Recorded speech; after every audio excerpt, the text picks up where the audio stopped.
Breaking news, ক্ষোভে PSG ছাড়লেন champions league জয়ী গোলরক্ষক। বিস্তারিত দেখুন পুরো ভিডিওতে। দর্শক, জিয়ানলুইজি দোন্নারুমা স্পষ্ট ভাষায় জানিয়ে দিয়েছেন তিনি আর প্যারিস সেন্ট জার্মেই পিএসজিতে থাকছেন না।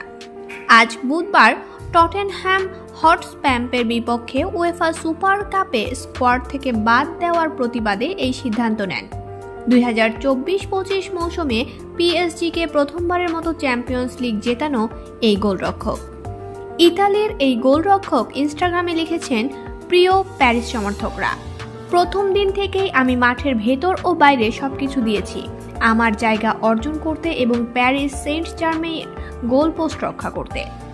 দুর্ভাগ্যবশত কেউ সিদ্ধান্ত নিয়েছে যে আমি আর দলের অংশ হতে পারবো না এবং দলের সাফল্যে অবদান রাখতে পারবো না। আমি হতাশ ও মনক্ষুণ্ণ।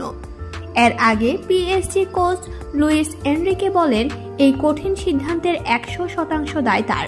তিনি স্কাই ইতালিকে বলেন, দোন্নারুমা বিশ্বের সেরা গোলরক্ষকদের একজন, এতে কোনো সন্দেহ নেই। ব্যক্তি জীবনেও সে অসাধারণ, কিন্তু এটাই শীর্ষ পর্যায়ের ফুটবলারদের জীবনের বাস্তবতা। এই ধরনের সিদ্ধান্ত সহজ হলে যে কেউ নিতে পারত। সিদ্ধান্ত এ কারণে নেওয়া হয় দলের জন্য যে ধরনের গোলরক্ষকের প্রোফাইল দরকার।